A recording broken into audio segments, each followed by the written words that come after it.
Uma boa noite a todos, a todas, aqueles que estão presentes aí também, os que nos acompanham pelas redes sociais. Em nome do INARTE, o Instituto de Artes Integradas de Blumenau e da Secretaria de Cultura de Blumenau, iniciamos o 3º dia do 7º Seminário de Estudos sobre Teatro para Crianças e Jovens, com o tema Teatro na Escola. Chamamos para a mesa a nossa convidada de hoje, a doutora Júlia Fernandes Lacerda, que apresenta o tema O que pode o ensino do teatro com a escola? Escutar, criar, emancipar.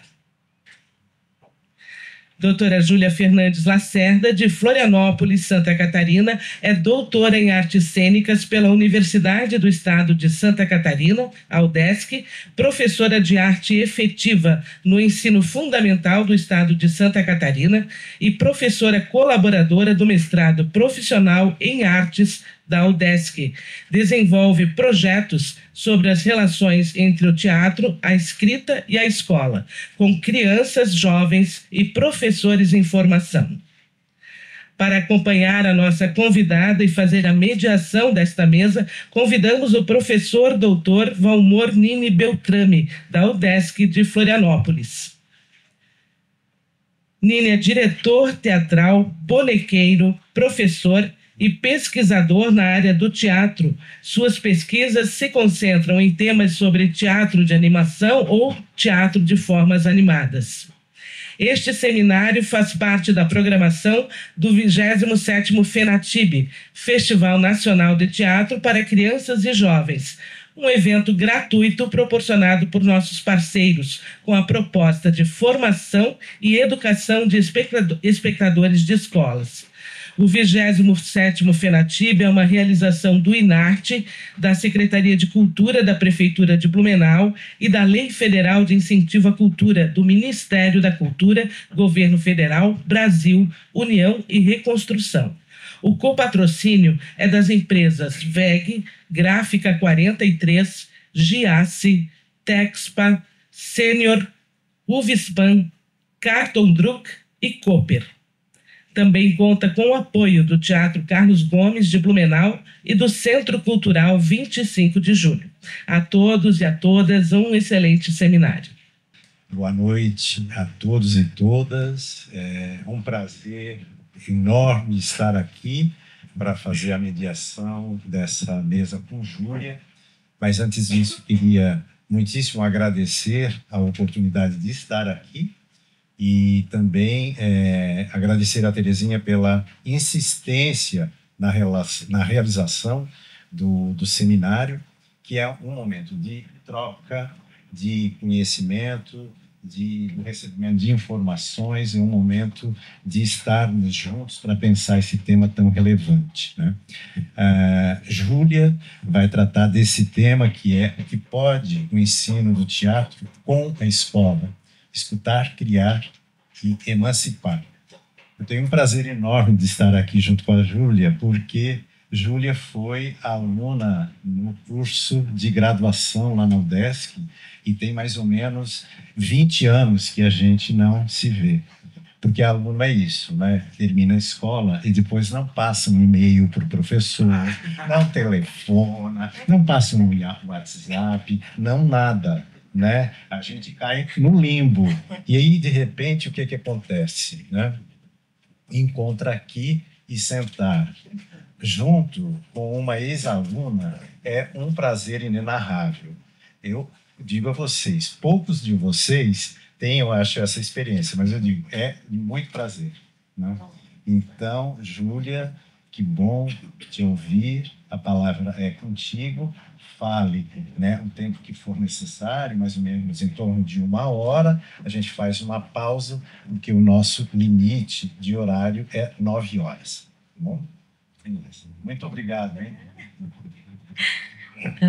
Eu que agradeço. Ia começar agradecendo a Terezinha por essa oportunidade de poder estar falando num seminário sobre um assunto que para mim faz tão parte da minha rotina, do meu cotidiano há tantos anos. Mas queria agradecer muito, Nini, pela tua fala e te dizer que, embora os alunos parece que somem, a gente não esquece o professor, né, que a gente teve, assim. Então, ontem a gente conversando, eu relembrei de várias histórias e como foi importante para mim ter uma figura tão memorável, assim, de teatro de animação, que é o que eu trabalho muito também na minha rotina como professora, embora não seja a minha área de pesquisa, né? Então, fundamental na minha formação. Muito obrigada por isso também. Opa! Então, gente, vou começar, eu vou me levantar, porque sou meio agoniada, com licença. Mas para começar me apresentando, então, um pouquinho para vocês, eu sou a Júlia Fernandes, eu sou natural lá de Florianópolis, Manezinha da Ilha, né, que nem a gente fala. E eu venho de um lugar, assim, de uma docência que eu gosto de chamar, tenho chamado nos últimos tempos, de uma docência itinerante, porque eu nunca estou parada num lugar só. Eu não sei se isso é mal de artista ou mal de professor. Pelos meus estudos, eu tenho visto que é das duas coisas ao mesmo tempo, que a gente quer fazer tudo ao mesmo tempo. E cada vez mais eu tenho visto essa relação profunda da docência em teatro, né, e do ensino na escola com a arte teatral em si, né? E tem muitos pesquisadores, muitas pessoas importantes, escritores que já falam sobre isso, né? A própria Bell Hooks, num livro dela, que é Ensinando a Transgredir, de 2017, ela fala, tem bem essa frase, assim, ensinar é um ato teatral. E não só porque a gente acha que está se colocando em cena, mas porque também a gente está transformando aquele local, aquele lugar que a gente está ocupando através das nossas palavras. Então, eu acho muito bonito, eu já começo recomendando essa leitura para quem não teve a oportunidade ainda, porque vale a pena, faz a gente pensar mesmo aonde que a gente quer chegar, mas sem ter um ponto de vista final, assim. A gente começa a ver que, na verdade, não tem um final, que a gente sempre está num ciclo constante, né, num aprender junto com os estudantes, né? E eu acho que isso que é o fundamental, assim, do trabalho docente. Então, acho que para começar esse seminário falando de teatro na escola, para mim é importantíssimo falar isso também, né? Então, assim como o artista, ele carrega na mala, né, na bagagem, os figurinos, a maquiagem e tudo mais, o professor carrega aquilo que ele tem de mais importante, que são os conhecimentos, o conteúdo, né, a experiência dele em sala de aula, porque tá aqui o Nini que não me deixa mentir, né? O que é um professor em sala de aula sem experiência, sem a bagagem dele? Ele se sente acuado, se sente com medo, né? Parece que a gente não sabe para onde ir quando a gente está começando. E depois, quanto mais tu vai enchendo essa bagagem, mais você vai vendo, opa, consigo tirar uma coisa daqui, uma coisa dali. Quanto mais a gente vai lendo, né? A nossa bagagem vai sendo construída pelas nossas leituras, pelos encontros que a gente tem na vida. Então, eu também gosto de falar assim, que quando a gente vem fazer uma palestra, a gente não vem sozinho, porque a gente vem com um monte de gente que a gente conhece, gente que a gente leu. Então, também queria agradecer as pessoas que eu carrego junto comigo aqui, que não estão aqui presencialmente, mas, por exemplo, a minha orientadora, né, Heloíse Vidor, da UDESC, que é uma pessoa que abraçou meu trabalho quando eu fui fazer doutorado, sabendo que eu era da prática da sala de aula. Porque a gente sabe que estar na sala de aula da educação básica é diferente de estar na academia, na universidade. Então, tu teres um professor que abraça o teu trabalho, a tua ideia e te deixa, né, se permite também aprender no teu fazer diário e trocar, que é o mais importante, né? A gente vai vendo que as nossas referências, elas já foram escritas e ditas por outras pessoas, então a gente também acha que está sempre inventando algo novo e tem outras pessoas em outras partes do mundo fazendo aquilo também, e isso é muito bonito, né, da arte de ser professora, assim, porque a gente descobre que a gente parece solitário, mas a gente não está sozinho. E no teatro também vejo muito essa relação, né, que a gente sempre está cercado de gente. E o meu amigo também, o meu irmão, o Túlio Fernandes, que ele estaria aqui também dando uma palestra, mas ele está viajando no doutorado sanduíche, e com ele a gente tem trocas muito verdadeiras sobre isso, sobre ser docente, estar na educação básica e ter essa relação com o teatro, né, que é o motivo principal, assim, acho, da minha fala. Eu digo que eu não escolhi, não é que eu quis ser professora de teatro desde sempre, eu entrei no teatro por causa da dança. Então, eu achava que a minha trajetória nas artes cênicas seria como professora de dança, que era o que eu já fazia desde sempre, assim, desde cedo, desde os meus 17 anos. Mas aí, eu no teatro, eu fui descobrindo outros caminhos, né? Fui para a contação de histórias, descobri a relação muito forte com o escrever, que foi um motor, assim, sempre da minha docência também. Sempre tive uma relação muito forte com a escrita, e daí estudo dramaturgia. O meu mestrado foi estudando a dramaturgia da Hilda Hilst, que eu não sei também se vocês já tiveram acesso, mas a Hilda Hilst, ela é escritora muito conhecida, mas ela tem 8 peças de teatro que foram escritas no período da ditadura militar aqui no Brasil. Ela tem esse livro, assim, de 8 peças que são incríveis, assim, né? No meu ponto de vista, ela era muito criticada por ser muito literária. E aí as pessoas achavam o texto dela muito difícil para o teatro, porque ela era muito literária na época, né? Enfim, esse contato todo com essa dramaturgia, com essas tantas, e com Clarice Lispector e outros autores, me fizeram sempre enveredar pela área da escrita, né? No teatro, na escola.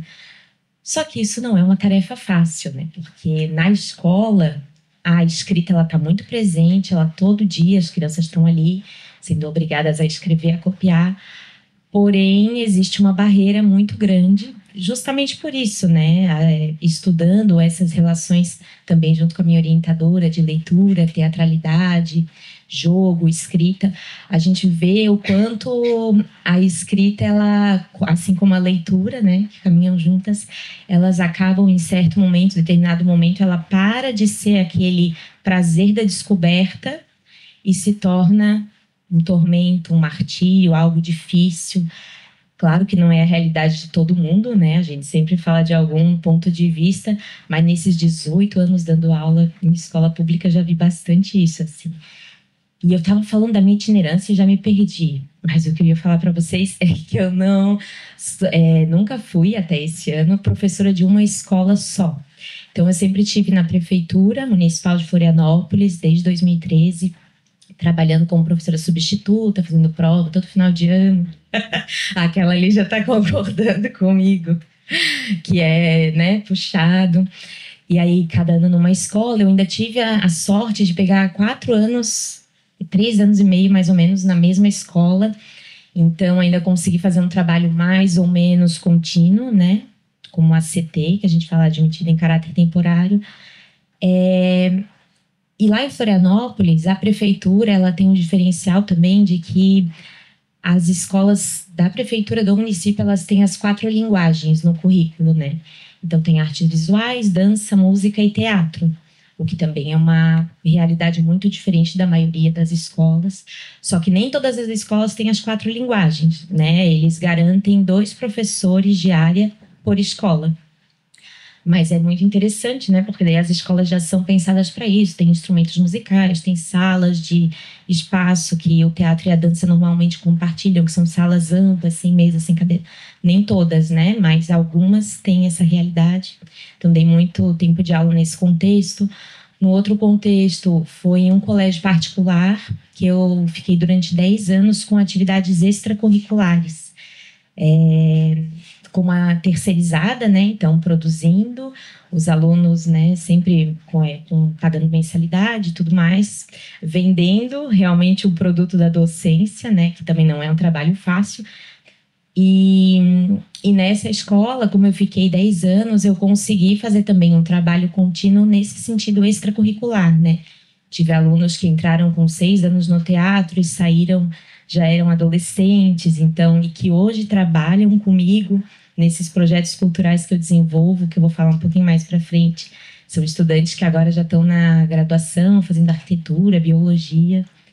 Então, é muito legal também ver isso, né? Quando a gente vê que eles vão, embora não fiquem totalmente no caminho da arte, sempre eles dão um jeitinho de voltar, né? Parece que foi mordido ali, picado pelo mosquitinho da arte, eles acabam voltando. E agora, mais recentemente, que foi no mês de fevereiro, eu estou como professora efetiva numa escola estadual. Então, pela primeira vez, nesses 18 anos dando aula, eu estou em uma escola só, mas é bem recente, então ainda estou construindo. E nessa escola eu cheguei, como é do estado, é disciplina de arte, né? Então eu não posso focar apenas em uma linguagem. Lá na minha escola, a gente tem que transitar pelas outras linguagens também. E lá eu estou construindo esse espaço, primeiro da arte como um lugar de observação, de expressão, de não cópia e desenho. Está sendo toda uma construção. Eu cheguei lá e eles têm uma barreira com o teatro, porque passaram professores de teatro e eles... Ai, a gente não gostou de teatro, a gente não quer... E eu, gente, a gente não vai fazer teatro, a gente vai fazer outra coisa. Aí eu falo que é outra coisa, vou fazer, e eles... Tá, professor, mas o que é isso? Teatro? Então, o teatro, ele pode ser muita coisa, né? Então, eu tenho pesquisado cada vez mais isso, assim. E o que eu escolhi trazer para o FENATIB, ele é uma mistura de toda essa bagagem que eu estou falando para vocês, e junto com a minha tese de doutorado, que já está no site da UDESC, assim, na biblioteca, e se chama Etc., Práticas de Escrita por meio da Pedagogia do Teatro na Escola. Depois, ali mais para frente, vai ter a referência, aí, se vocês quiserem acessar, né? Mas eu trouxe essas 3 palavrinhas, assim, que para mim elas são fundamentais, né? Para a gente poder trabalhar na escola com teatro. Ou pelo menos para a gente tentar, né? Fazer alguma coisa. Que é escutar, criar e emancipar. Pode passar. Acho que eu vou passar para lá, para vocês poderem ver. Então, toda a minha docência, eu procuro fazer baseado, assim, numa pedagogia da escuta, né? Eu chamei de uma pedagogia da escuta no ensino do teatro. Então, muito fundamentada em Paulo Freire, Bell Hooks. Vou ler para vocês essa citação, né? Da Pedagogia do Oprimido, 1987. Existir humanamente é pronunciar o mundo, é modificá-lo. Mas se dizer a palavra verdadeira, que é trabalho, que é praxis, é transformar o mundo, dizer a palavra não é privilégio de alguns homens, mas direito de todos.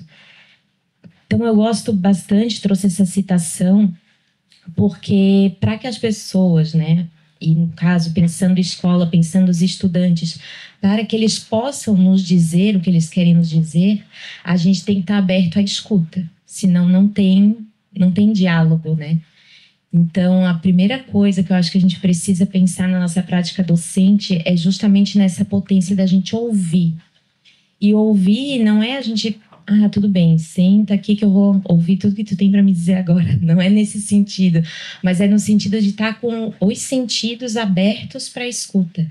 Então, a gente perceber aquele adolescente, aquela criança que chega, como que ele chega, o que ele tá, se tá ansioso, se não tá, né? Se tá querendo conversar, mas aí, mas já senta, mas já levanta, mas já... Quando a gente chega já com muita demanda, com muita indicação, talvez a gente não esteja escutando aquela pessoa. Então, acho que esse é um primeiro ponto assim, que a gente depois pode discutir, sobre esse escutar. Será que eu estou escutando? O que tem a ver, né? Como eu faço essa escuta, que a gente fala de uma escuta ativa, mas o que é escutar com o corpo inteiro? Essas crianças, esses jovens que estão na escola, né, de educação básica. É uma pergunta, pra vocês pensarem. Pode fazer. E aí tem uma autora, a Cecília Bajor, que ela fala isso. Escutar também passa por ler o que o corpo diz. E o que a gente faz no teatro, né? O teatro, ele abre um caminho para a gente fazer justamente isso. Trabalhar com o nosso corpo, trabalhar com o corpo na cena, mas não um corpo que quer dizer algo para o outro, mas um corpo que quer dizer algo por si próprio. Então, é escutar o que esse corpo diz, é dar espaço para que ele tenha liberdade de chegar em algum lugar que talvez nem ele mesmo saiba, né? Que aí é o que vai dizer o próprio Barthes aqui, nesse livrinho que ele tem bem pequeno, mas que é genial, O Prazer do Texto. Ele fala isso, ó, que o meu corpo, ele não tem as mesmas ideias do que eu. E aí, nesse momento, ele está refletindo sobre a hora em que o corpo vai seguir as suas próprias ideias. Então, a docência no teatro, na escola, ao meu ver, ela ganha um potencial quando ela abre espaço para isso, para essa escuta desse corpo, que é um corpo inteiro, um corpo integral, né? e que ele vai trazer as próprias ideias que nem ele mesmo conhece. Mas aí como ele vai fazer isso é o nosso desafio, né? Vamos passar para o próximo. Escutar significa a disponibilidade permanente por parte do sujeito que escuta para a abertura à fala do outro, ao gesto do outro, às diferenças do outro. Então, é isso, né? O Paulo Freire, ele escreve toda uma obra dialógica, né? Falando sobre esse diálogo, sobre essa escuta, e que, ao meu ver, para o teatro faz muito sentido por isso, assim, porque é você saber que você precisa estar aberto ao que o outro faz. E isso é um dos princípios básicos que a gente aprende no teatro, né? Independente da linguagem teatral. A gente está aberto à escuta do outro. Então, ensinar, aquilo que eu falei no início, né? De ensinar como um ato teatral, está muito conectado a essa fala, né? A essa escuta, a esse gesto, a esse movimento que a gente vai lendo no corpo do outro, né? A escuta da palavra, do corpo das crianças e jovens, ela gera autonomia, emancipação nos processos criativos e educativos. Então, é uma ação que ela está diretamente ligada ao professorar. Pode passar, que eu vou falar dessa palavrinha. Durante a tese, no doutorado, eu pensei muito sobre essa questão do ser professora. Porque parece que quando a gente fala assim, eu sou professora, parece que a gente já está numa condição dada e chegou num ponto ali que todo mundo já sabe o que é, né? Então eu comecei a pensar, e se, brincando com as palavras, assim, né? E se a gente começasse a pensar de uma outra forma, né? Se a gente pensar nesse professora que é um professor em movimento, né? Quase uma poesia com a própria palavra. Então é um professorar. É algo que é um verbo que ainda está em construção permanente, né? Então está sempre se refazendo. Eu acho interessante porque a gente brincar com as palavras, e o La Rosa diz isso, né? Ele é uma forma de você rever como você está falando e como você está lidando com as coisas, né? Então a gente escolhe as palavras e modifica as palavras e vai encontrando maneiras de dizer melhor aquilo que a gente quer dizer. Então, se a gente pensar na nossa ação do professorar, e não eu sou professora, talvez isso mude uma chave importante na nossa mente, né? Porque a gente está colocando a nossa própria profissão em movimento. Esse movimento ininterrupto que acompanha a docência, que é um sentido não linear, muito inspirada aqui pelos escritos da Leda Maria Martins também, que fala sobre o espiralar, né? Que a gente está sempre nesse movimento e nunca volta para o mesmo ponto. E na tese eu falei sobre essa pedagogia que talvez ela seja uma pedagogia do redemoinho. Peguei essa metáfora, né? O redemoinho, ele é uma condição que ela só acontece, né? Um redemoinho, ele só acontece por causa daqueles elementos que em determinada situação se encontram e formam aquele movimento, né? E formam aquele movimento se eles estiverem nas circunstâncias certas para que isso aconteça, porque senão ele não movimenta nada.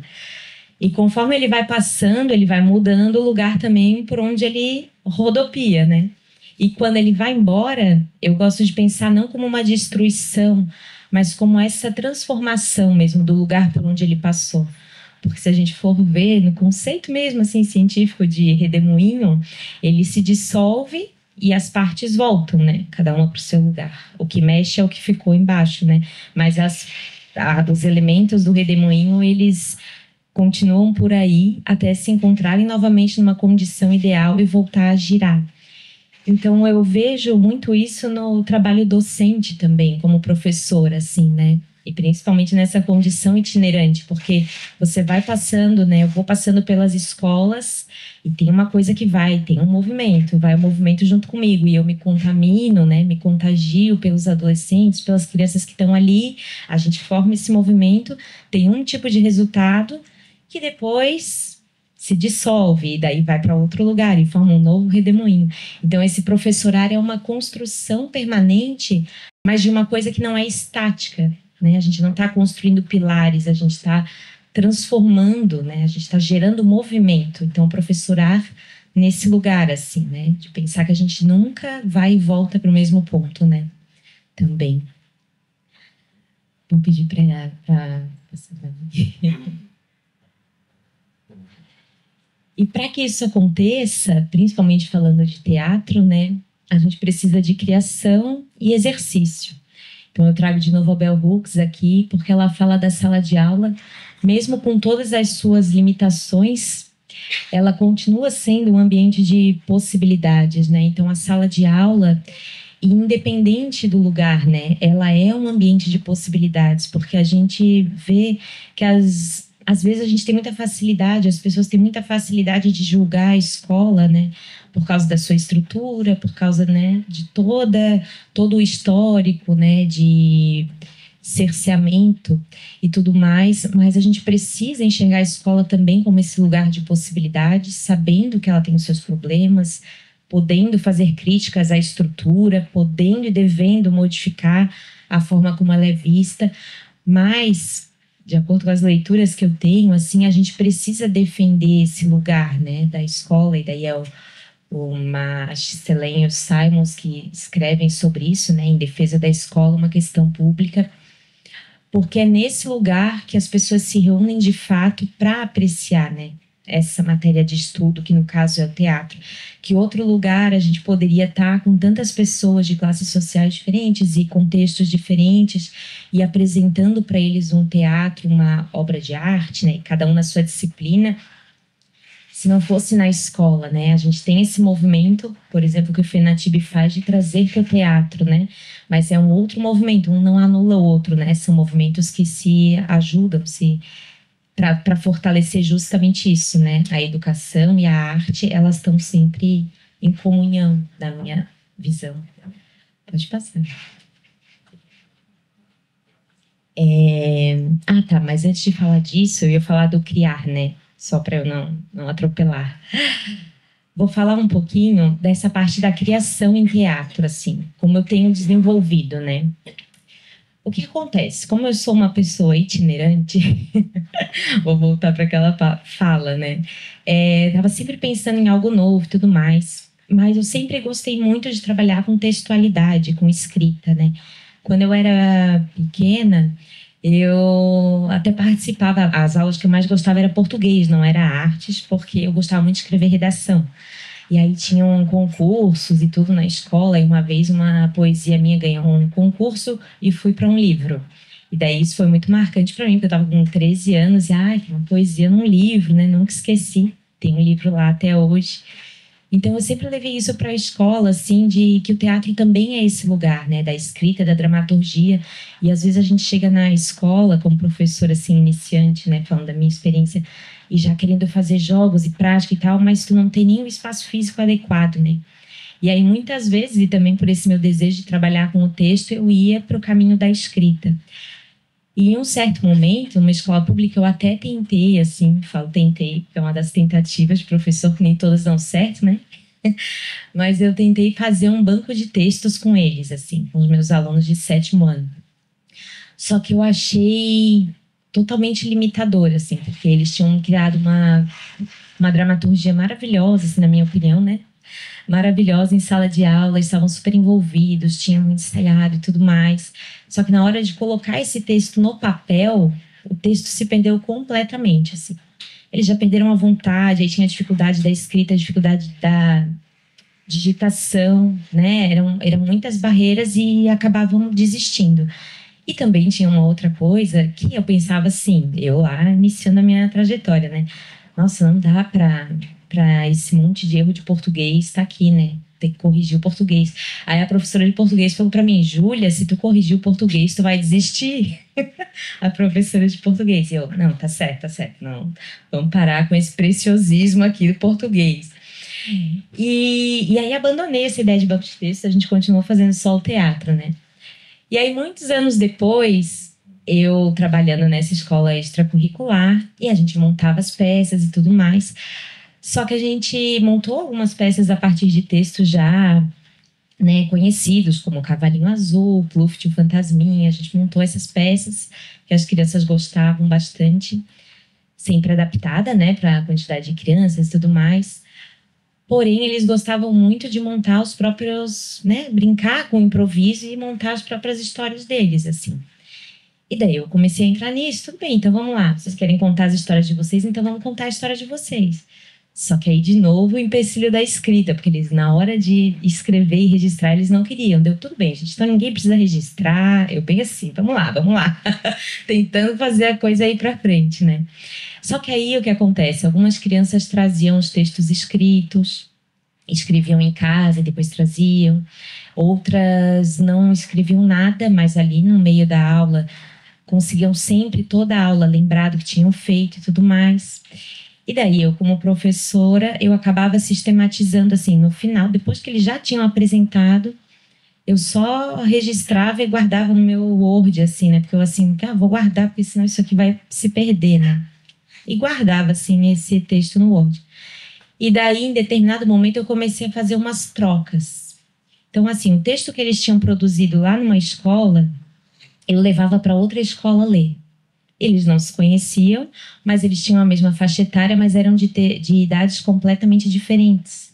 E eu vi que essa troca começou a funcionar bastante, porque eles liam o que os outros tinham criado. Embora nem todos tivessem escrito, mas era a criação deles, a palavra deles que estava ali no papel, né? Então, aquelas crianças, adolescentes, eles sentiram prazer em ler aquele texto que vinha de uma criação, né, que eram dos outros adolescentes. E daí, nisso, eu era bem chata, assim, né, de deixar exatamente o que ele tinha falado, porque eu achava que o que importava era o que ele tinha falado e não o que eu pensava a partir do que aquela criança adolescente tinha falado. Então, eu comecei a fazer esse trabalho de registrar e trocar com as outras escolas para fazer esse trabalho de incentivar a leitura e tudo mais e tentar, de alguma maneira, incentivar a escrita. Daí, esse primeiro fluxo, assim, né, de textos que eu fiz nesse colégio de forma extracurricular, tá num livrinho que eu consegui fazer por meio de um edital, né, de incentivo à cultura lá de Florianópolis. Só que ele é um livro muito... Opa, desculpa. Ele é um livro muito precioso para mim, porque ele tem toda uma participação de crianças e jovens, assim, que estiveram comigo nesse processo, né? Então, assim, a diagramação, as artes, né, tem dentro. Eu até vou passar o livrinho para vocês verem.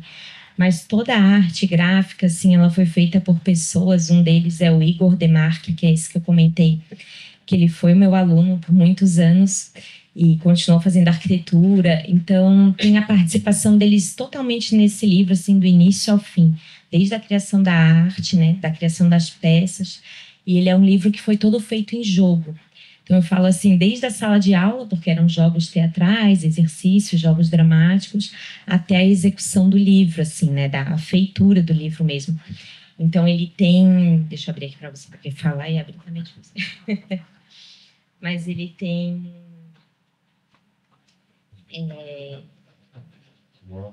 ilustrações, assim, ó. Obrigada, amor. Mas ele tem, vou mostrar assim, que ele é todo feito em forma de jogo, né? E ele tem até assim, ó, umas cartinhas que aí, em vez de ser um sumário tradicional, é uma cartinha que apresenta um enigma para... Acho que estão ouvindo? Estão ouvindo? Que é uma cartinha que apresenta um enigma para desvendar, né? Então, por exemplo, assim, tem aqui: está com fome? Sirva-se na página 31. Daí a criança vai lá na página 31 e vê o que está acontecendo aqui que está com fome. E daí vai ter uma peça, né?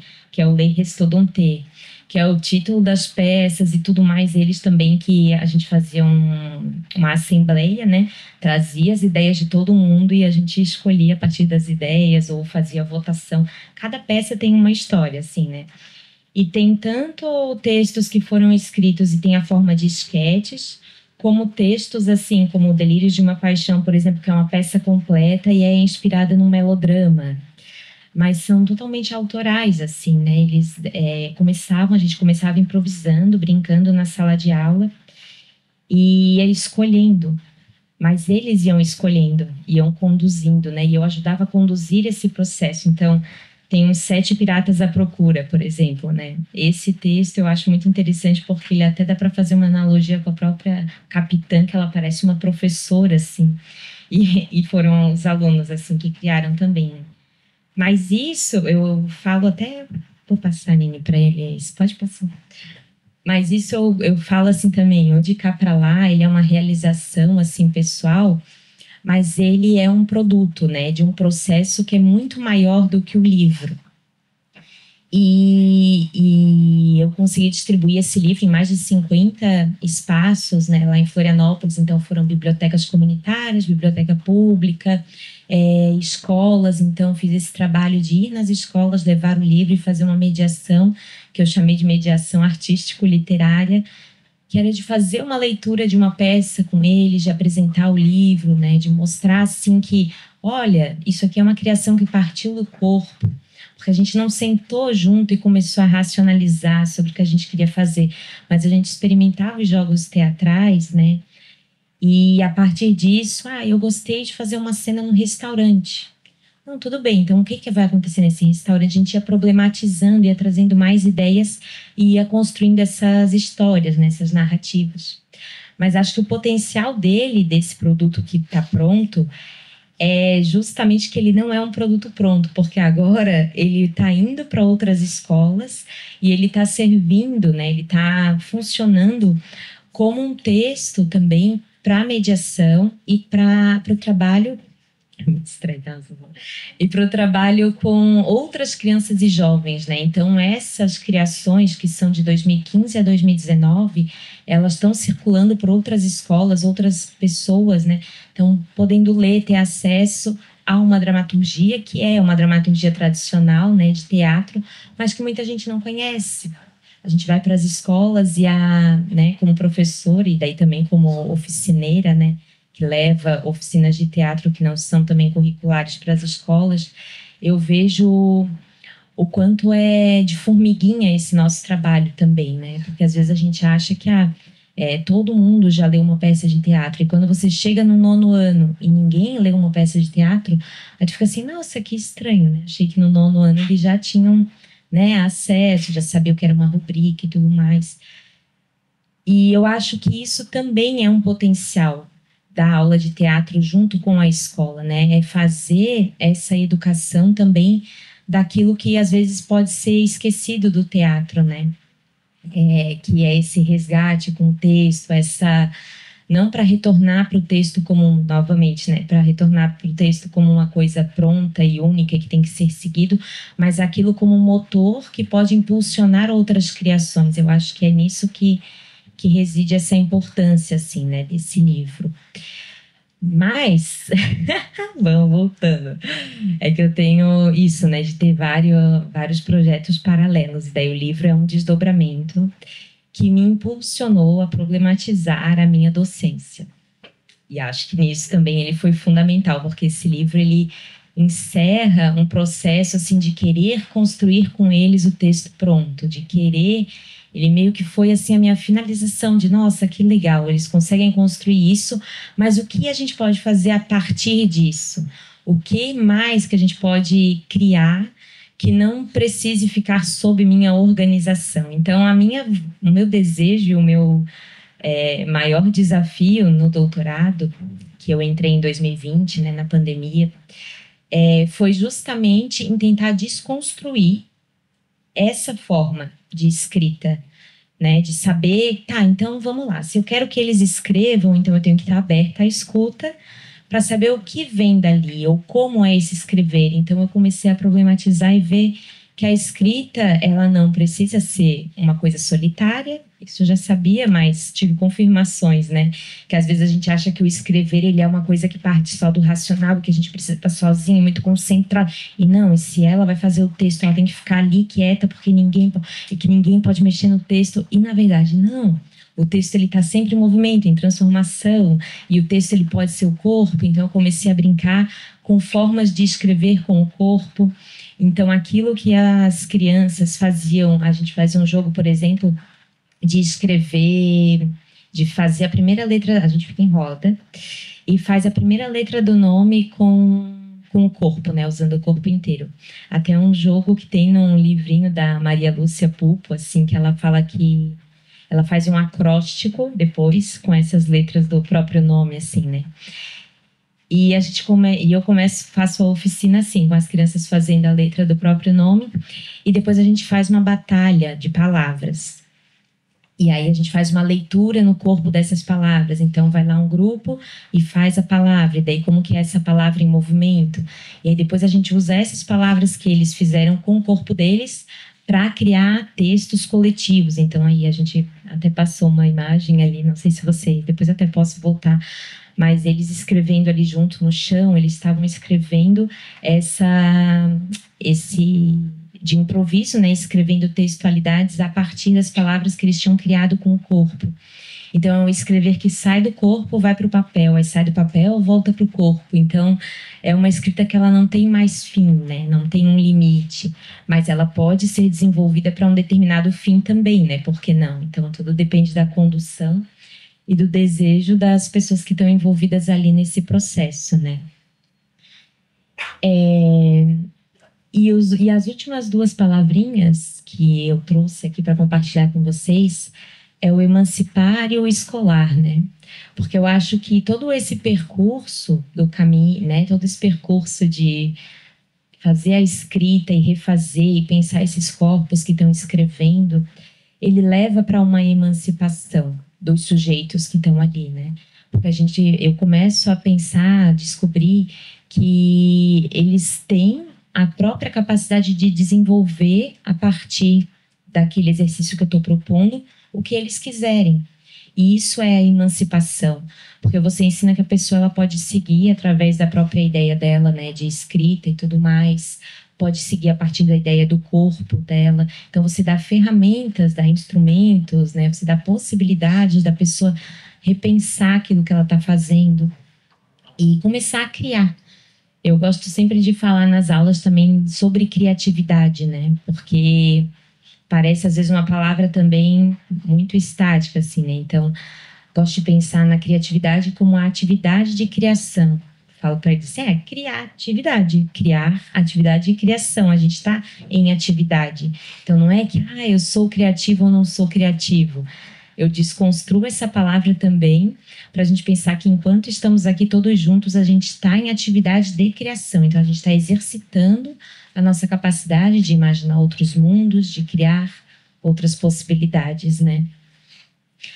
Vou ler para vocês esse trechinho aqui que eu separei, que a presença do teatro na escola, ela permite a democratização e o acesso ao fazer teatral, garantindo uma certa continuidade de processos formativos em arte, de modo que a matéria de estudo, né, esse bem comum, que no caso aqui a gente está falando do teatro, seja partilhado com diversas pessoas que se encontram nesse lugar. Então, essa ação democrática de partilha é fundamental para a formação de pessoas pensando na sensibilização e na emancipação desses sujeitos, né? E aqui, quando eu falo de teatro na escola, eu falo em todos os sentidos, assim, tanto no sentido curricular, quanto no sentido extracurricular, quanto no sentido de professora oficineira, que aqui eu misturei um pouquinho as informações para vocês, mas a gente tem esse outro lugar também, né, daquele professor, daquela professora que vai até a escola, faz um dia de oficina e depois vai embora, né? E aquilo que a gente planta, aquilo que a gente deixa ali, o que acontece com aquilo ali, né?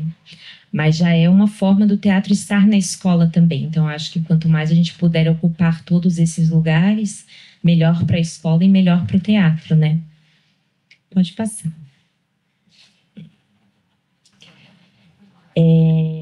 Bom, aqui tem alguns retalhos, né, de escritos e desenhos, imagens que foram produzidas mais especificamente na oficina etc., que é essa oficina que eu falei para vocês. É uma oficina de escrita teatral criativa que eu desenvolvo como professora artista por meio de edital de incentivo e tudo mais, e que eu estou circulando já desde 2023, e esse ano a gente está no PENAB também, cada ano num lugar diferente, mas já passei por mais de 37 escolas, se não me engano, do estado de Santa Catarina.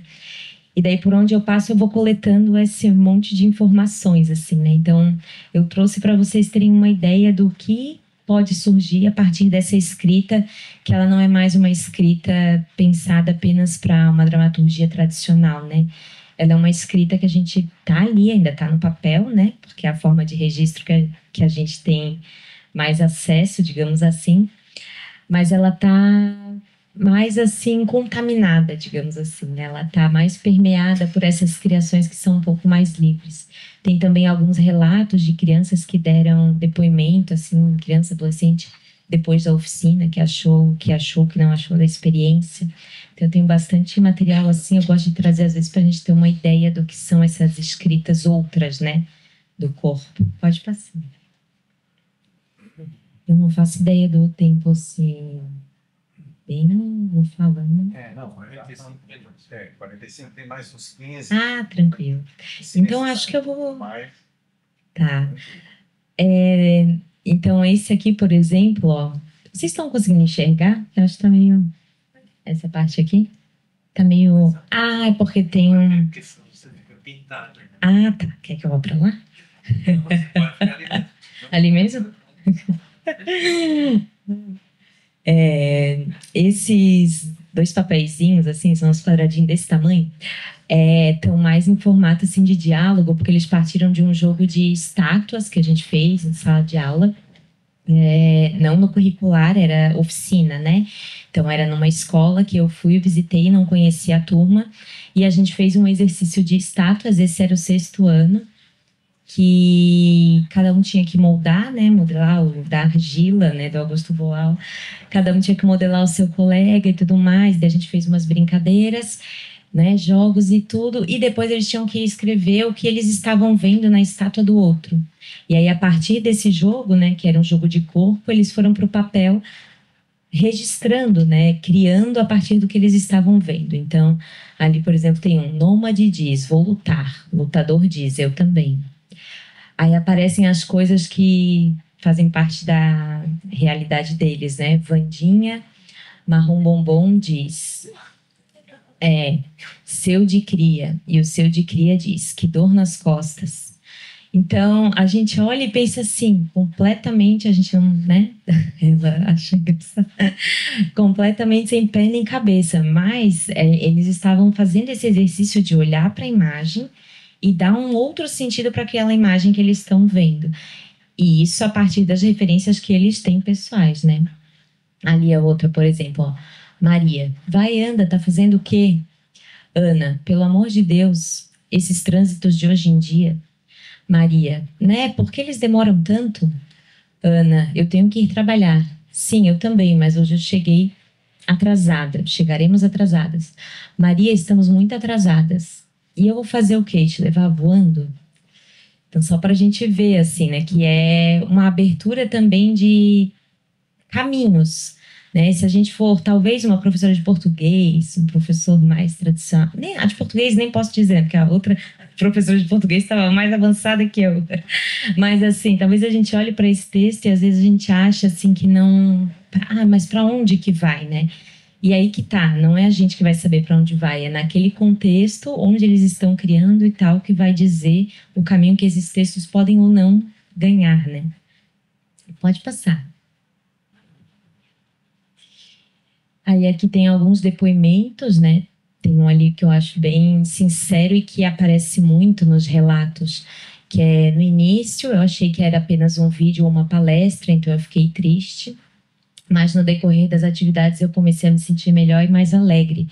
Porque quando eu chegava nas escolas, como professora oficineira, né? Não como professora regular, aí eu chegava assim com um banner, né? Parecido aqui com o do FENATIB, cheia de papel para a gente fazer trabalho de escrita e corpo. E eles acham a escrita teatral criativa. Então, é uma coisa que a gente vai assistir, vai ouvir ela falando. Eles não imaginam que eles vão vir para o jogo, que eles vão fazer junto, né? Então, é um relato que sempre aparece. E aquele ali também bem honesto, né? Achei muito legal, porque não teve inglês e matemática. Pode passar. Aqui tem imagens também, né? Eu tenho muito registro de... que eles acabam registrando em imagens aquilo como uma dramaturgia também. Então, nessa hora que vai para o papel, nem todos escrevem, né? Porque nem toda forma de escrita é igual. Então, eu considero também que isso também é texto, é dramaturgia, é textualidade, né? É expressão. E esse aqui parece informações soltas, mas tinha a ver com as cenas que a gente estava fazendo, né? Criando com jogos que a gente estava exercitando. E tem um ali que escreveu, né? Cheguei esperando algo mais falado e escrito e teve mais ação e dinâmica. Então, acho que esse é o papel do teatro também, né? Da gente mostrar que a gente pode trabalhar, no caso do meu trabalho, que a gente pode trabalhar com a escrita de uma maneira que seja em movimento. E não no sentido de que precisa ser divertido, mas no sentido de que precisa mover aquelas pessoas que estão ali, dinamizar o corpo para dinamizar o todo, né? Pode passar. E acho que é isso, tem alguns registros desse momento de mediação. Pode passar. Deixei aqui também, né, o e-mail, a rede social do projeto. Deixei ali mais 2 projetos, porque aquela professora itinerante que tem vários projetos ao mesmo tempo, mas todos estão relacionados a esse fazer teatral na escola, né, que eu tenho exercido lá em Florianópolis. E, na verdade, pelo estado também, né, esse ano já passei também, eu vou passar agora, além de estar em sala de aula, mas eu vou passar em mais 8 cidades ali próximo de Florianópolis, fazendo esse trabalho de leitura em jogo e escrita teatral criativa. Então, é bastante trabalho, mas é um trabalho que dá bastante satisfação, alegria. E eu tinha pensado, mas eu não sei o que vocês acham, eu tinha pensado em mostrar um vídeo que tem alguns momentos dessa circulação da oficina de escrita teatral criativa que eu falei para vocês, que tem os jovens, as crianças, adolescentes em ação, né? Porque às vezes eu falo de ação, de movimento, e a gente não vê essa ação e esse movimento, né? Começa a dar uma agonia de, tá, o que é essa ação e esse movimento? Não que o vídeo consiga traduzir tudo, mas ele traz um pouco, assim, eu gosto por causa das imagens, também dos espaços, né? Pra gente ver que a gente não precisa ter nem sempre a gente precisa ter um espaço ideal para a coisa acontecer. Então, vocês vão conseguir observar ali que a realidade de cada escola é uma completamente diferente da outra. Então, acho que eu vou fazer isso. Vou passar o vídeo, daí a gente encerra. Pode ser? Pode ser. Maria Eduarda. O quarto é fantástico.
Uma questão que eu gostaria de colocar, antes de a gente, que não precisa responder isso agora, eu proponho que vou lançar essa provocação, a gente vai ir para a gente ficar pensando, que é uma coisa mais ou menos assim, né? Eu acho que qual é a relação entre o que tu ensinas e o modo como tu ensinas? O que é esse modo de ensinar, né, que me parece que não tem regra, que não tem... O que é esse modo? Esse modo de ensinar é diferente? Qual é a relação entre o que, né, tu queres ensinar e a maneira, o modo como tu ensina? Veio essa provocação. Tá bom? Não precisa responder agora. Não, vou só anotar. Então, eu refaço na hora que a gente retornar. Vamos ver se eu também me lembro. Vou escrever melhor aqui. Tá bom? Então, vamos lá. Vamos tomar um cafezinho, fazer uma pausa, uma aguinha. Tem uma cuca ali. Tem cuca, Terezinha? Tem cuca. Então, vamos lá. Valeu? Muito obrigado. Então, estamos retornando para essa segunda etapa da conversa com Júlia. E eu vou só retomar a questão, né, Júlia, porque dizia que a tua fala me leva a pensar que ser professor nessa proposição que tu fazes exige eu estar muito disponível para experimentação, por aventurar-se, porque exige uma grande liberdade, né, de fazer, refazer, ir, voltar, repensar. Existe, sim, me parece, um planejamento meticuloso, mas esse planejamento precisa, até onde pude perceber, né, esse planejamento existe, mas ele precisa ser atualizado constantemente, dependendo da escuta, né, que é uma chave fundamental para o teu trabalho. E aí isso me fez pensar, né, afinal de contas, né, qual é a relação entre o que tu ensinas e o modo como tu ensinas? O modo como tu ensina é fundamental? Por quê, Júlia? Não, totalmente. Está totalmente relacionado, né, a uma coisa assim de forma e conteúdo também, né? Porque eu estou ensinando teatro, mas a partir da forma como eu estou ensinando, não é tanto o que me preocupa, não é ensinar aquele conceito específico de teatro, né? Falando de educação básica, mas a forma como eu vou fazendo vai mostrando esse processo, né? Então é um caminho processual. Eu sinto como se estivesse em sala de aula sempre numa situação de improvisação, em jogo, né? Tem uma autora, que é a Carmela Soares, que ela fala disso, assim, do professor jogador. Então, eu tenho pensado muito nisso, assim, de como como eu me sinto sempre em dois lugares, né? Professor jogador, professor artista, professor dramaturgista, professor produtor. Então, professor produtor, né? Também, porque a gente está produzindo... né, nessa condição que eu me coloco, eu estou sempre produzindo algo novo, mas que não é isso, não é algo que não é planejado, pelo contrário, é muito planejado, tem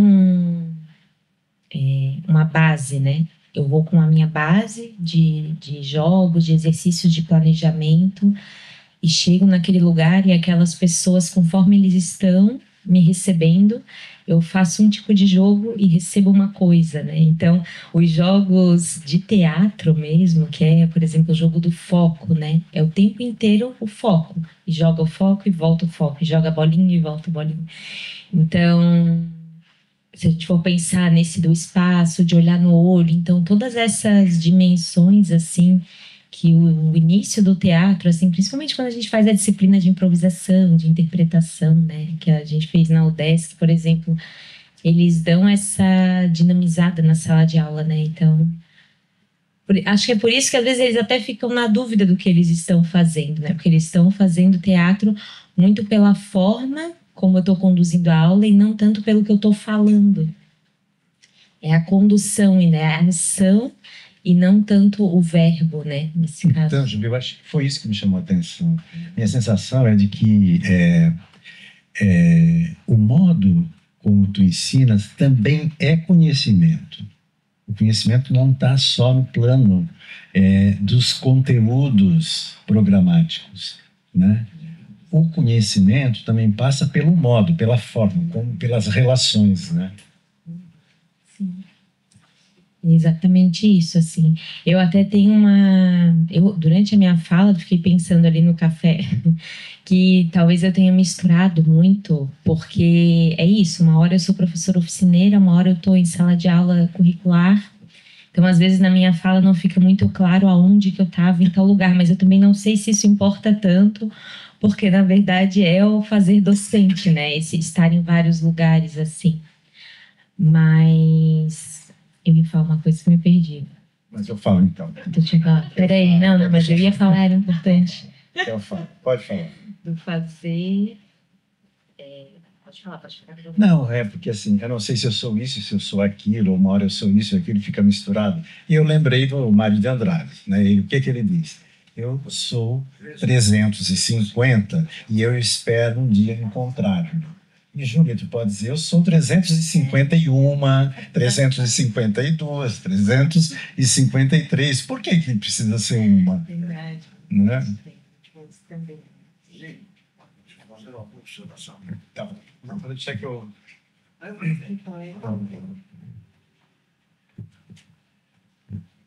Vou sentar aqui para não cansar demais. Eu vou fazer um comentário reportando-me a dois grandes amigos, duas pessoas já em outro plano. Uma é o Belchior, a outra é o Aderbal Freire Filho. Ambos cearenses, muito amigos. Conhecemos-se lá em Fortaleza. Estávamos uma vez em uma reunião, um almoço, Belchior, Aderbal e eu conversando. E subitamente o Belchior pergunta para o Aderbal assim: o que você faz nos seus ensaios? Como é que você prepara para os seus ensaios? Aderbal disse: eu não preparo ensaio. Você como não prepara ensaio, Aderbal? Eu trabalhei 10 anos com Aderbal em teatro de rua. Não, eu tenho um roteiro, eu levo umas ideias prontas, mas eu chego lá, eu vou escutar primeiro o que vocês querem, o que os atores querem. Depois, então, aí eu tento encontrar uma tangente em que aquilo que eu desenhei em casa, né, que eu previ fazer, se enquadre ou não com aquilo que estamos fazendo. Então, às vezes, eu me surpreendo fazendo coisas que eu não tinha nem pensado. É só isso. Beleza. Tu queres comentar alguma coisa? Não, é que eu até anotei aqui porque eu lembrei o que eu ia falar. Que esse ano eu passei por uma situação, assim, como eu tinha falado, né?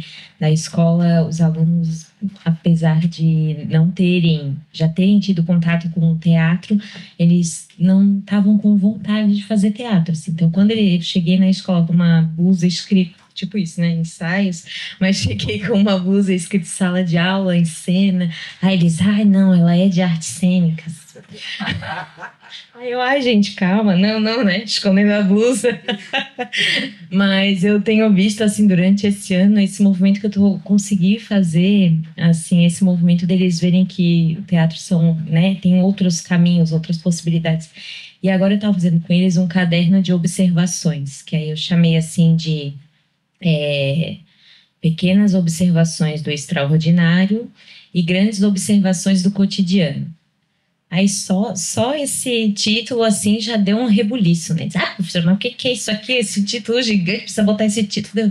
Gente, é só um título, pode botar, se quiser, bota só um pedaço, não precisa. Eu faço assim, vou jogando com eles. É o tempo todo um jogo de relação, né?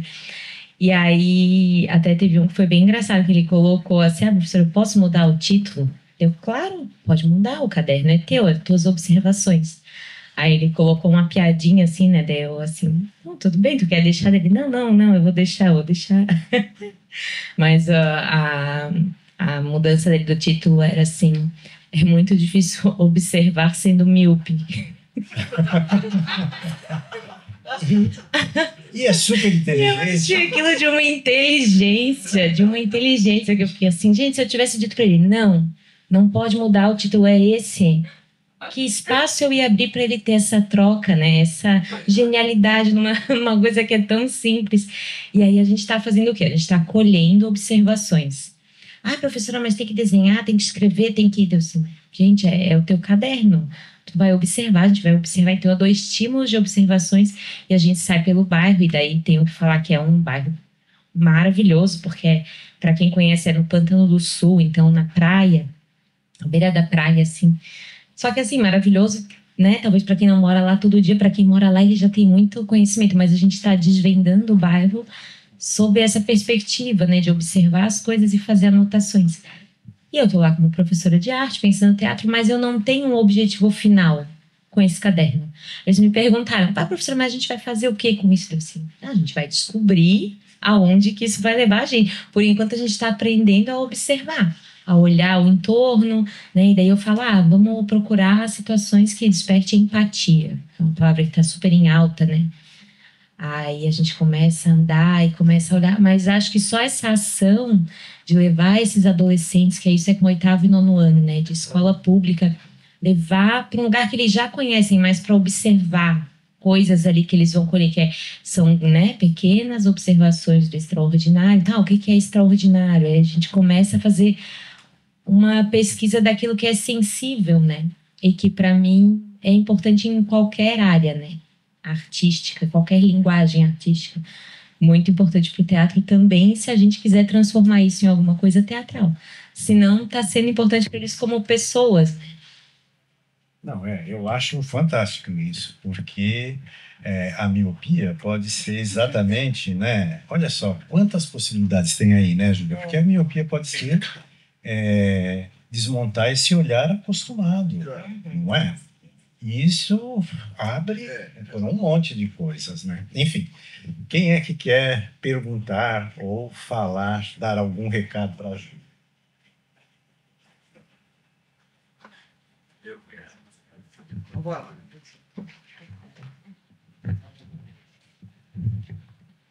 Júlia, parabéns. É muito gostoso ouvir você falar. E eu fiquei muito parado no verbo escutar, que você começou falando disso.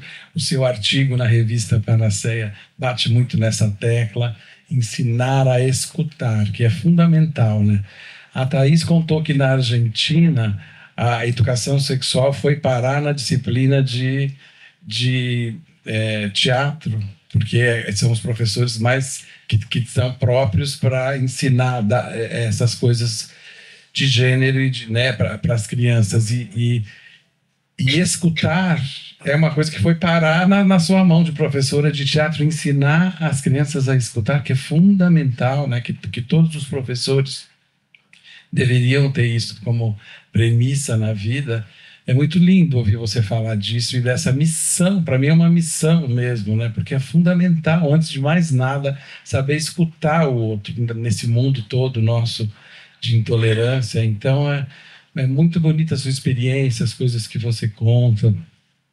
Parabéns mesmo, eu fico feliz assim. E aproveitando que é o último dia e os 3 palestrantes estão aqui, eu quero agradecer muito o que eu pude aprender, a visão de cada um, né, a respeito disso, e obrigado para a Terezinha que me convidou para estar aqui mais um ano vendo essa maravilha que é esse seminário, que poucos festivais fazem, e ainda mais no meu ofício de crítico, né, escrever para jornal, como eu contei aqui um dia, eu não tive muito essa porta aberta para conhecer esse teatro feito pelas escolas, né? Eu tinha que ver as coisas profissionais, então foi muito rico para mim ouvir tudo isso. Só que eu queria saber a sua opinião, agora cheguei na pergunta, justamente a respeito do outro teatro na escola, que até o professor Leandro citou ontem, que é o teatro que o artista vai na escola, é o teatro que a peça de teatro vai para a escola, ou a escola leva os alunos para ver. Tem espaço para isso nas suas aulas, nas aulas dos seus colegas, nos cursos que você fez voltados para isso, de pedagogia, do teatro, ensinar teatro? Qual o peso que isso tem hoje Porque, né, vocês três falam de experiências práticas, querem fazer, vamos fazer isso, vamos fazer sketch, vamos fazer peça, exercícios, jogos teatrais, a prática. Mas e assistir, e contemplar, e avaliar um espetáculo pronto? Por exemplo, hoje eram 800 pessoas em cada sessão vendo a peça do festival. Como que essas crianças vão chegar nas escolas? Morreu aqui ou vai ser trabalhado, será? Eu fico pensando, né? Porque as professoras que trazem não são necessariamente professoras de teatro com essa formação que vocês têm. E o que elas fazem com isso? Queria ouvir você um pouco, já que você é a última e está aí sentada ainda, sobre esse... O que você acha disso?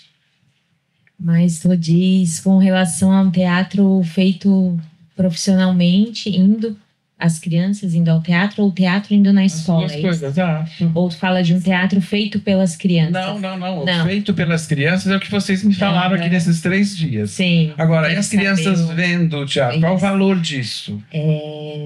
Hoje eu estava falando com no café da manhã a gente estava com a... Como é que era o nome dela? Me esqueci. Do Lungra, que estava junto. Fabiana. A Fabiana. Estava conversando com a Fabiana no café da manhã justamente sobre isso, assim, porque eu falei para ela, nossa, eu faço teatro na escola, sou professora, mas eu tenho muita dificuldade de levar os meus alunos para assistir uma peça de teatro. Por causa do horário, por causa do deslocamento, por causa de tudo isso, assim, que esse movimento que o FENATIB faz, que é aqui na cidade de Blumenau, né, mas que é uma vez por ano, uma turma vem, né. Então, enquanto isso não acontece mais, assim, em Florianópolis mesmo a gente está pouquíssima opção, assim, porque antes a gente tinha o FITA, né, nós tínhamos o Isnar Azevedo, tinham festivais que tinham a opção da gente levar as escolas. Então eu tive um pouco isso, de levar as escolas para assistirem peças profissionais, mas faz muito tempo que eu não consigo sair com uma turma para ir assistir uma peça de teatro profissional, assim, para ser bem sincera.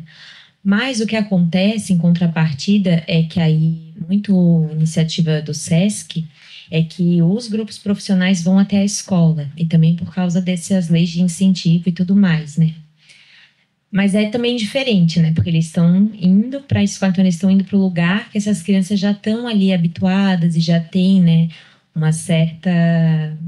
vícios, né? Eles já estão ali naquele espaço e tudo mais, então é diferente também. Mas eu acho muito importante e acho escasso demais. A gente falava de lambe-lambe e daí era isso que eu estava falando com a Fabiana. Eu assim, nossa, eu queria tanto que eles vissem um lambe-lambe, né, assim, que despertasse isso que vocês estão contando, porque eu também faz tempo que não vejo, mas ainda quando vou no festival e tudo, eu tenho essa oportunidade, né? E os estudantes não têm, assim, tem sido bem difícil. Lá a gente tem agora uma mostra que a gente vai para a 3ª edição, que é o Sala de Aula em Cena, que é esse meu amigo Túlio e a Heloíse Vidor, que a gente faz na UDESC, através de uma verba do Procult, que é um programa de apoio à cultura da universidade. Só que aí o objetivo da mostra é fazer 3 dias de encontro para saber o que acontece nas salas de aula da educação básica de artes cênicas ou teatro. A gente disponibiliza ônibus, alimentação, ao UDESC, né? Ônibus, alimentação, camiseta.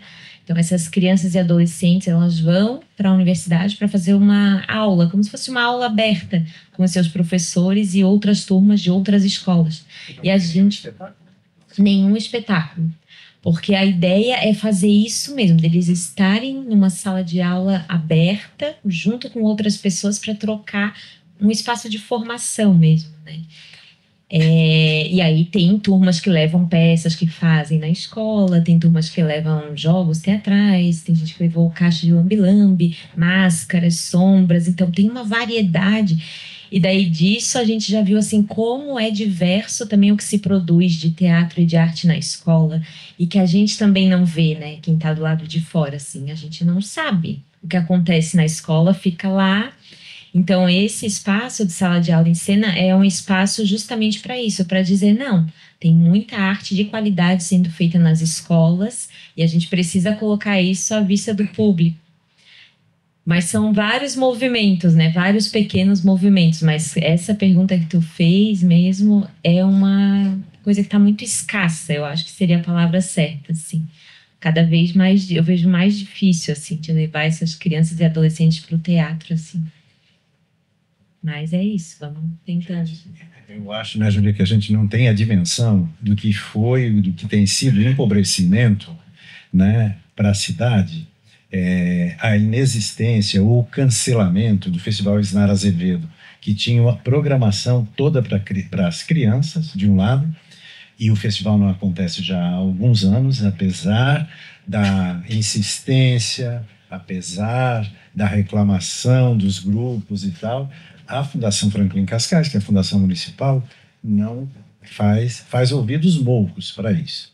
E essa é uma tarefa deles.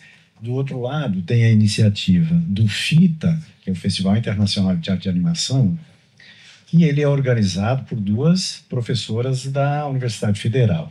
Ele não tem, claro, ele acontece tudo com leis de incentivo à cultura, né? Mas ele, depois da pandemia, mais esse período do governo Bolsonaro, ficou muito difícil de realizar isso. Ele está voltando, esse ano vai acontecer novamente em novembro, né? Vai acontecer novamente em novembro. Mas a ausência disso, né, desses 2 festivais, pelo menos, empobrece muito isso que tu estás levantando, sabe, Dibi? Porque para ir no final de semana, né, torna um pouco mais difícil para a escola, né? Eu entendo um pouco disso, mas é empobrecedor. Eu acho que tu levantas uma questão, né, para se pensar, né, do quanto empobrece o repertório, tanto dos professores quanto das crianças, né? Exato. Beleza.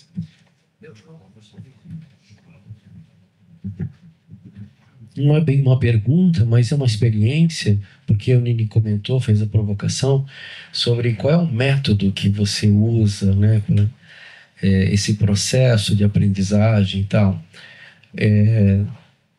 Quando se faz essa pergunta, parece não identificar qual é a tendência pedagógica da Júlia nesse processo de ensino-aprendizagem. Quando eu saí da faculdade, década de 90, a gente vai sedento, porque, né, querendo abraçar o mundo.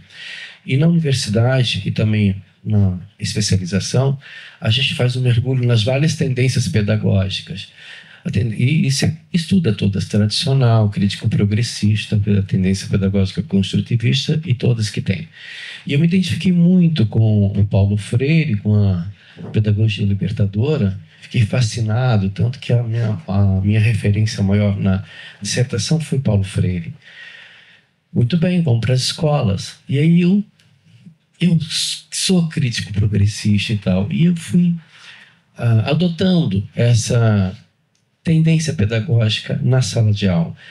Ai, que professor doido, diferente e tal, não sei o quê.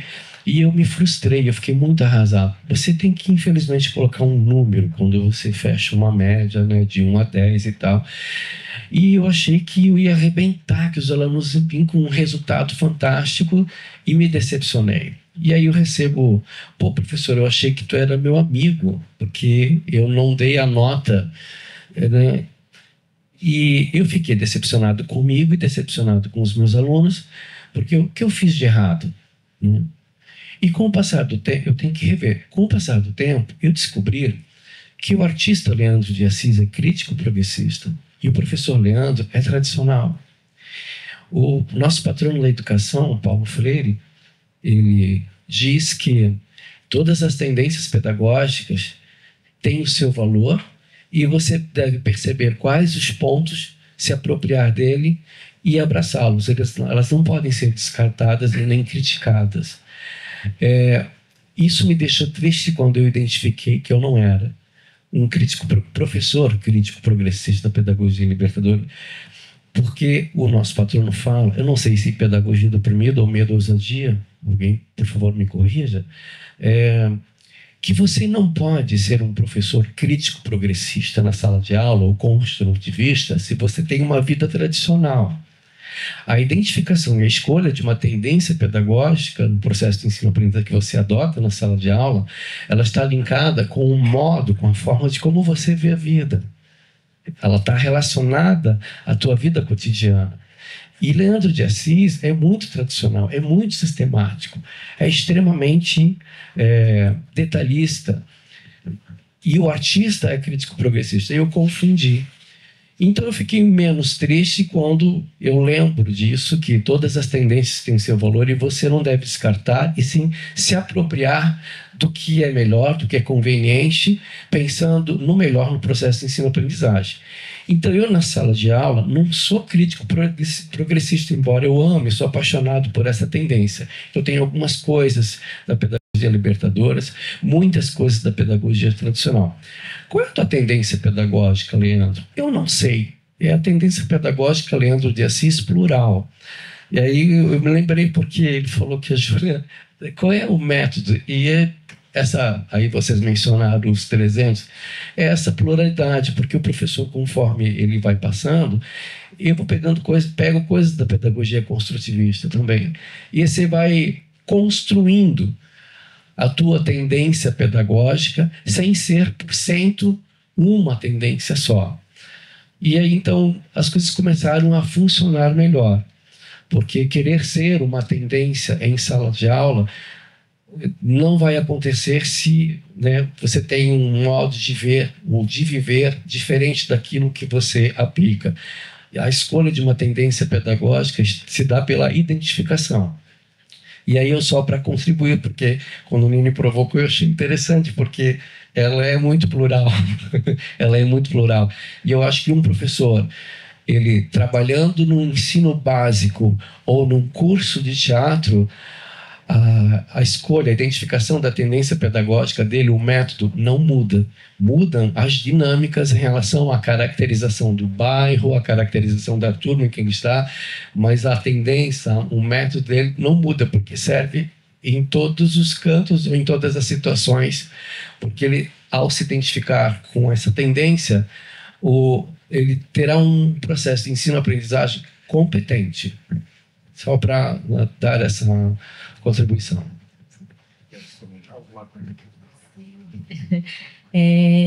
Não, eu fiquei pensando assim sobre o que foi falado, né? O que o professor trouxe agora, mas a Nini também trouxe.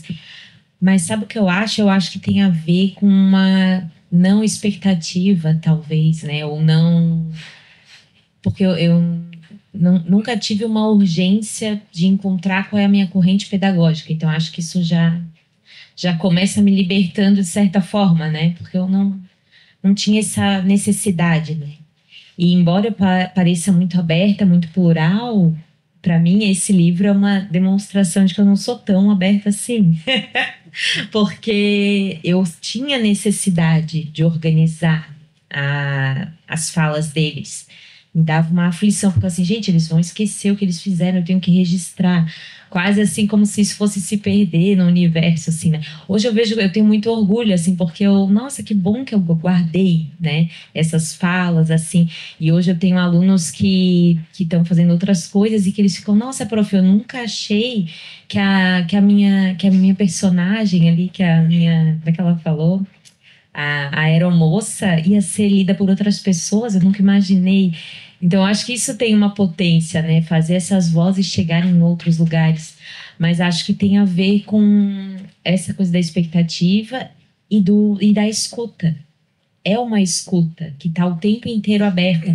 O meu amigo que me acompanha muito, ele foi comigo nessas oficinas de 2023, que vocês viram o vídeo, só que eu continuo dando oficina, etc., até hoje. E ele foi esse ano e falou assim, Júlia, mas tu mudou a oficina toda. Aí eu falei, pois é, eu mudei, eu não tinha me dado conta, eu fui mudando aos poucos. E quando ele viu, e ficou muito tempo sem ver, ele viu que estava muito diferente. Aí eu pensei, nossa, isso que é o legal, né? Porque se for me perguntar, mas qual é a estrutura? Eu tenho uma estrutura, mas já não é uma. São várias estruturas que eu fui experimentando e que eu fui fazendo com criança desde o segundo ano do ensino fundamental até terceiro ano do ensino médio.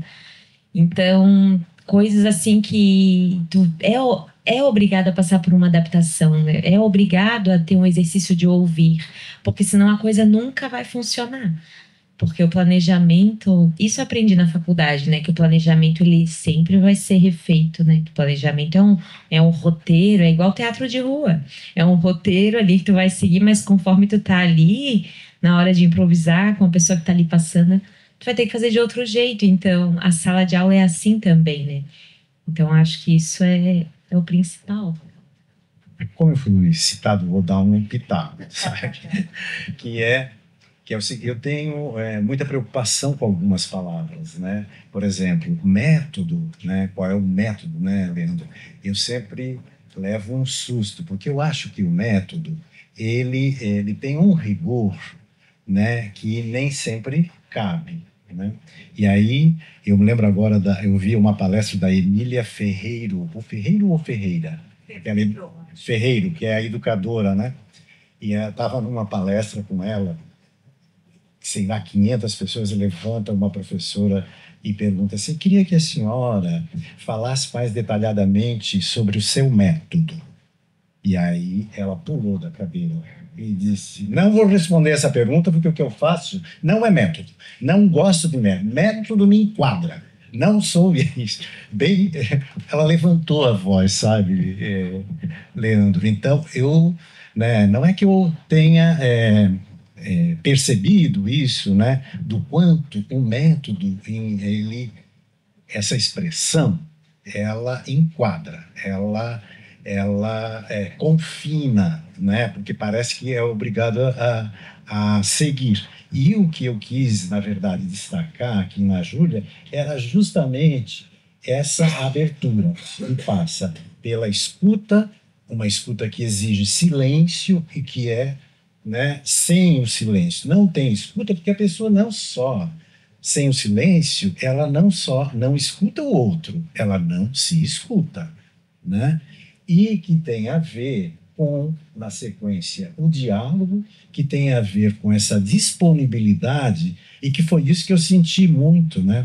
Eu entendo, sabe, Leandro, que tu usasse essa expressão, que é um modo, e também, né, me chama a atenção do quanto nós precisamos estar atentos a certas palavras que a gente pensa que elas servem para tudo. E eu acho que ter esse cuidado é muito bom, né, porque cria, né, quase que essa exigência de estar alerta, né, que é tão próprio do ofício, né, de ser professor, né? Mas, enfim, eu quero abrir mais tarde. Thaís. Ali. Júlia, eu vou fazer um comentário, né? Pergunta. Acho que é um comentário que até vai se estender um pouquinho, mas eu prometo que não vai ser meia hora.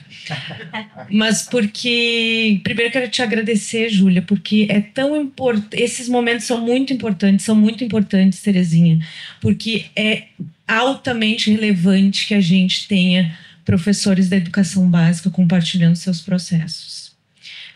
É altamente relevante para a formação de novos professores, para o registro, para a divulgação dessas experiências, para essa articulação entre teatro, escola, formação de espectadores. Nós aqui, pessoas que trabalhamos com diversos públicos, com formações distintas, essa troca é muito importante. E eu acho que a Júlia traz com muita generosidade justamente essa professora em processo, essa professora se construindo, se questionando e dizendo, mas isso aqui agora, nem sei se isso aqui me serve, eu acho que eu nem quero mais fazer isso aqui, foi importante, foi bom, mas eu quero fazer outra coisa.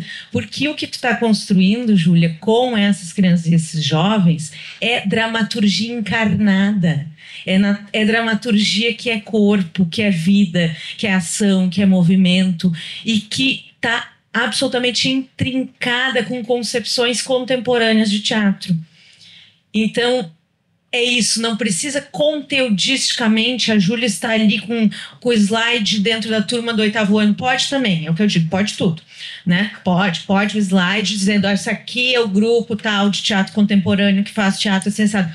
Mas nesse exercício, nesse movimento que começa na escuta e que aí se deixa atravessar por esses desejos dos estudantes, pelos teus, e nessa troca vai trazendo de volta para a sala de aula algo que a gente está aqui tomando como dado, mas não está dado, e muito pelo contrário, é um processo que o grupo da Heloíse, por exemplo, vem retomando, que é o da palavra dentro do ensino de teatro. Por muitos e muitos anos, né, as questões que têm a ver com as metodologias ativas, por exemplo, que têm a ver com N questões, com as nossas filiações dentro da história da pedagogia do teatro, a palavra ela foi sendo colocada nesse lugar, né, de a palavra tá, ela pode estar, ela pode não estar. E sim, ela pode estar, mas ela pode não estar, mas ela pode também assumir esse lugar de um protagonismo da palavra dentro dos processos de ensino-aprendizagem, sem que seja por esse lugar da correção, da forma, mas dessas possibilidades criativas que são encarnadas, porque é uma palavra que é corpo, não é uma palavra, né? É uma palavra que é corpo, que está subsidiada e alicerçada nessas experiências, no caderninho, no olhar, no passear, no se encontrar, ou mesmo nesses encontros que são pontuais das oficinas, em que é algo que é esse atravessamento do cotidiano e não é a aula de inglês e de matemática, ai que bom. Então a palavra ganha outro sentido, porque ela tem esse potencial da criatividade. Tudo isso é muito legal, é muito bom ver isso, Júlia, né? É muito emocionante ver esse teu percurso, né? Essa formação desta professora que chega a esse lugar de maturidade, de uma professora madura o suficiente para dizer, eu estou em processo, eu nem sei se é isso, e eu estou aqui trocando, e não é mais a mesma oficina, porque isso também é a gente amadurecer de forma atenta ao mundo, né? Eu usei a palavra porosidade, que a escola tinha que ser porosa, a gente também tem que ser, né? É se deixar também levar por isso, se constituir nesses diálogos. Eu saio daqui muito nutrida, quero agradecer a Terezinha, os colegas, companheiros, todos que estão aqui. Muito importante esses dias, porque eu saio daqui também muito nutrida disso que eu escutei, que eu aprendi, que eu vi, né? Eu tenho me dedicado justamente aí para a escola, para saber o que os professores estão fazendo de bacana, de legal, porque é isso que também tem que nutrir a universidade. Então, e vou dizer isso mais uma vez para a Terezinha, é muito importante ter os professores da educação básica com um lugar de fala, com espaço para se colocar, para falar, né? Porque a gente sempre pensa, um seminário, evento mais acadêmico, né? Aí vem o pessoal da universidade, sim, também é nossa função, né? A gente trabalha para isso também.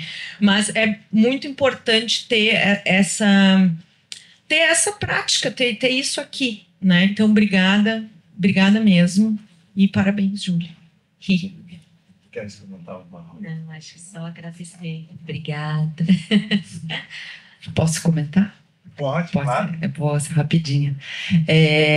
Eu estou olhando para o livro e lembrando de como tu abriu também, Júlia, porque tu falou sobre o livro que tu fez, acho que lá na adolescência, que daí teve, e hoje tu está aqui com um livro que você coloca os seus alunos, né? Então, esses processos, como ao mesmo tempo a gente é plural, vai fazendo várias coisas, elas vão convergendo e estão ali, a gente está ali também, né? Em tudo isso que a gente faz. Fiquei pensando muito nesse lugar da recepção, que dinâmica linda essa de levar os alunos para ver as paisagens da onde eles já estão tão acostumados e olhar de novo para isso, né? E usar isso tudo de algum modo, você não sabe onde vai chegar, mas eu vejo tudo isso num dispositivo de escrita no teu trabalho, assim, né? Que você vai usando essas partes práticas como um dispositivo criativo para eles escreverem também, né? E quando a gente vai aprendendo a ler, a gente também está se inscrevendo, né? Está se escrevendo. Então, assim, é tão sensível o teu trabalho, né? Porque desdobra para outros lugares que às vezes a gente não explora dentro da escola.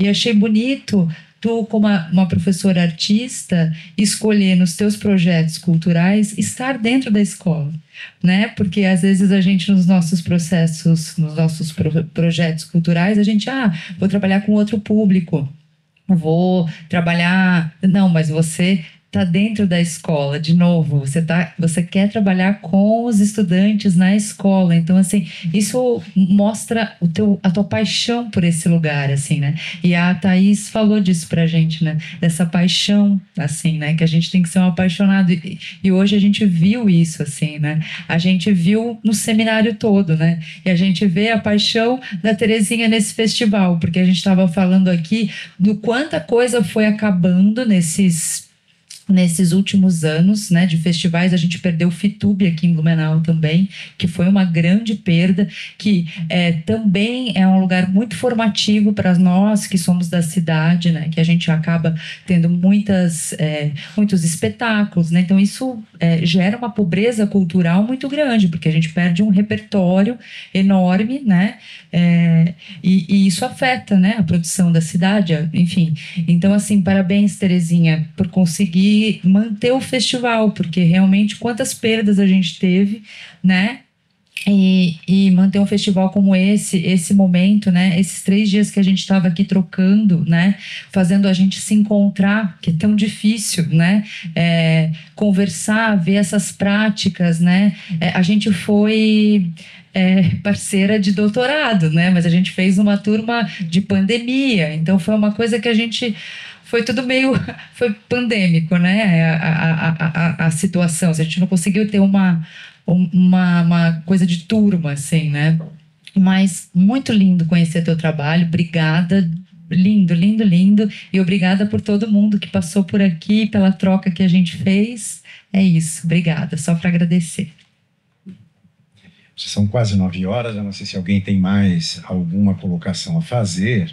Se não, eu queria começar a encerrar, e aí, antes de passar a palavra para a Terezinha, pergunto, Júlio, se tens mais alguma coisa a dizer? Não? Então, eu agradeço mais uma vez a tua bela contribuição nessa noite de hoje para fechar o seminário. E queria aproveitar, como bem lembrou o Dib, hoje nós temos a presença dos 3 professores que deram suas contribuições, então eu queria agradecer, Thaís, muito obrigado. Muito obrigado, Leandro, pela tua participação. E, mais uma vez, muito obrigado, Júlia. Para encerrar esse momento do seminário, Terezinha, eu posso estar enganado, mas eu tenho uma sensação de que esse tema, né, teatro na escola, a gente nem beliscou. É verdade. É um tema tão amplo, tão complexo e tão rico, que eu acho que dizer que tem alguma conclusão sobre isso é uma bobiça, para usar a expressão usada no Elefante. É uma grande bobiça pensar que nós temos conclusões. O que a gente sai daqui é com muito mais dúvidas. E eu acho que o desafio, né, Terezinha? Minha sensação é de que essa perspectiva da discussão do teatro na escola, seja nesse formato ou em outro, ele precisa continuar. Ele precisa continuar, tu não achas, Terezinha? Eu acho que, de alguma maneira, se esboça aqui, né, uma perspectiva para o ano que vem, que naturalmente precisa ser amadurecida. Mas eu acho que eu queria encerrar esse seminário fazendo esse tipo de provocação, e principalmente para ti, Terezinha. Né? Quero deixar essa provocação para ti. E, mais uma vez, quero agradecer essa oportunidade e lembrar que o FENATIB é um festival que tem essa marca da formação, e ele, né, se caracteriza, prioriza isso. Então, ao mesmo tempo em que tem a apresentação de espetáculos, e isso é fundamental, porque sem isso, né, não existe festival, mas dentro da mostra de espetáculos tem os comentários sobre cada um dos espetáculos, que acho que é um momento enriquecedor, né? Tem o seminário, tem as oficinas e tem a revista. Então, é um formato de festival muito característico que tu foste construindo, né, e que ele precisa se manter nessa forma, né? Então, passo a palavra para ti fazer o encerramento e dizendo mais uma vez, muitíssimo obrigado, Terezinha Reich. Ai, lá na frente, meu Deus.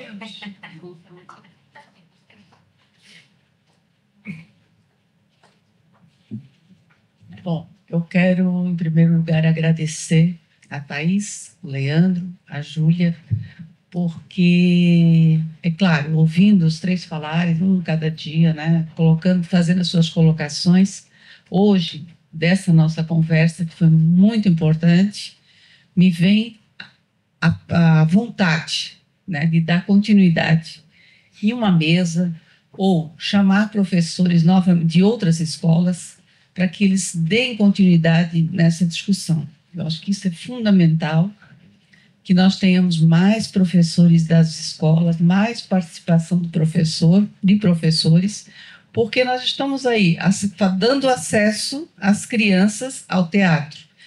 E eu venho lutando desde o começo na formação do professor, no apoio ao professor.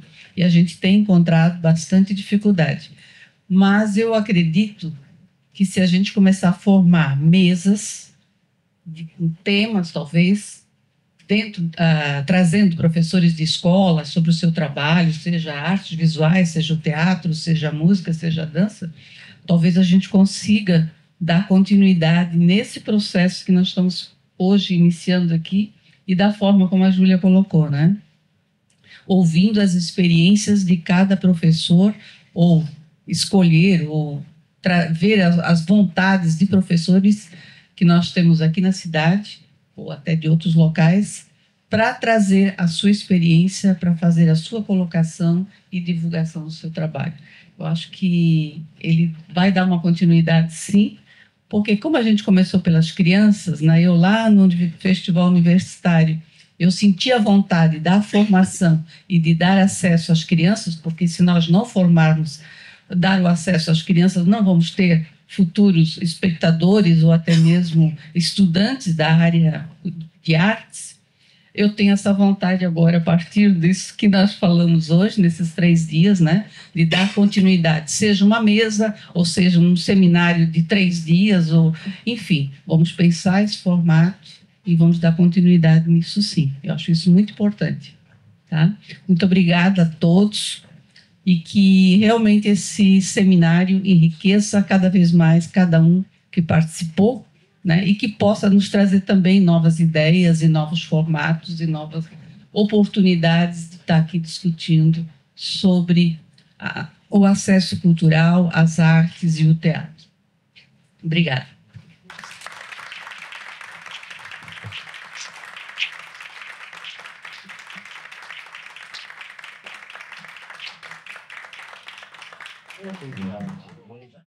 Apoio Teatro Carlos Gomes de Blumenau e Centro Cultural 25 de Julho.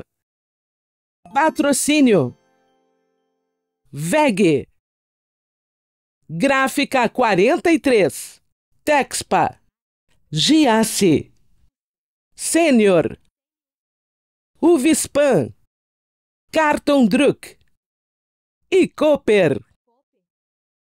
Realização Inarte, Secretaria Municipal de Cultura e Relações Institucionais da Prefeitura de Blumenau. E Ministério da Cultura, Governo Federal, Brasil, União e Reconstrução.